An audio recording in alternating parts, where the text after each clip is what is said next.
नमस्कार दोस्तों, सावन का पावन महीना प्रारंभ हो चुका है। आज के हमारे इस वीडियो में हम आपके लिए सावन मास के प्रथम सोमवार की पौराणिक कथा लेकर आए हैं। एक समय की बात है, अमरपुर नामक एक नगर में अमीर साहूकार रहता था। उसके कोई संतान नहीं थी, जिस कारण वो बहुत दुखी रहता था।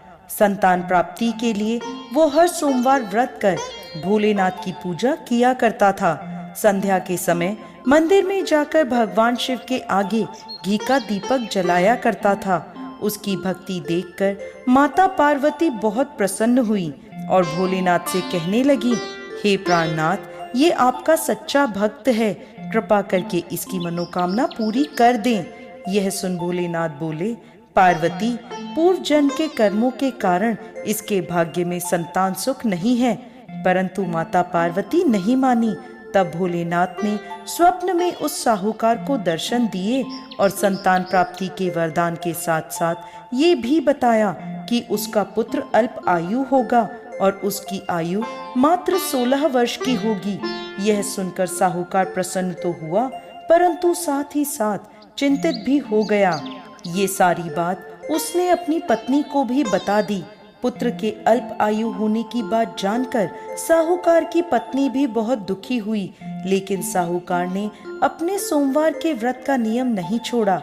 कुछ समय बाद साहूकार के घर में एक सुंदर पुत्र रत्न पैदा हुआ, जिसका नाम उन्होंने अमर रखा।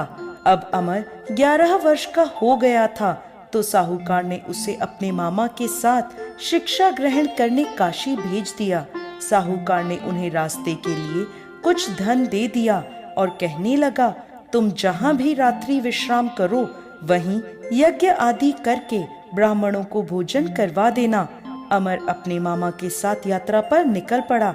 रास्ते में वो एक राज्य में पहुँचे, जहाँ राजकुमारी का विवाह हो रहा था।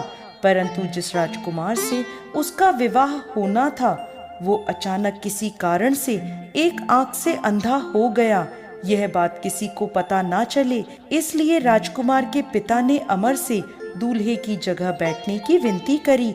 अमर ने यह विनती स्वीकार कर ली और राजकुमारी चंद्रिका से विवाह कर लिया। विदाई के समय अमर ने राजकुमारी चंद्रिका को सारी बात बता दी और उन्हें अपने पिता के घर छोड़कर काशी की ओर चल दिए। जब अमर 16 वर्ष का हो गया, तब उन्होंने एक यज्ञ का आयोजन किया और यज्ञ के बाद ब्राह्मणों को भोजन कराया और अन्न और वस्त्र दान भी किए। उसी रात्रि निद्रा में अमर की मृत्यु हो गई। उसके मामा जोर जोर से रोने लगे। उनका विलाप सुनकर भोलेनाथ और माता पार्वती वहां आ पहुँचे। अमर के मामा का विलाप देखकर माता पार्वती भोलेनाथ से बोली, प्रभु, इस व्यक्ति के कष्ट को दूर कीजिए। तब भोलेनाथ बोले, पार्वती, ये वही साहूकार का बालक है जिसे 16 वर्ष तक जीवित रहने का वरदान मिला था। तब माता पार्वती ने भोलेनाथ से कहा, हे प्राणनाथ, इसके पिता 16 वर्ष से सोमवार का व्रत करते हुए आपको भोग लगाकर दीप प्रज्वलित करते हैं। कृपा कर उनके दुख दूर कीजिए। माता पार्वती की ऐसी प्रार्थना सुन भोलेनाथ ने अमर को जीवन वरदान दे दिया। वरदान प्राप्त होते ही अमर जीवित हो गया। स्वस्थ होते ही वो अपने नगर की ओर वापस लौट चला। तब रास्ते में वह राजकुमारी चंद्रिका के पास आ पहुंचा।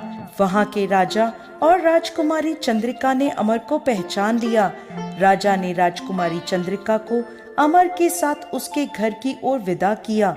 वहीं दूसरी ओर साहूकार और साहूकारनी यह जानते थे कि 16 वर्ष की आयु में उनके पुत्र की मृत्यु निश्चित है। इस कारण वो बहुत दुखी थे और कष्ट में अपना जीवन बिता रहे थे।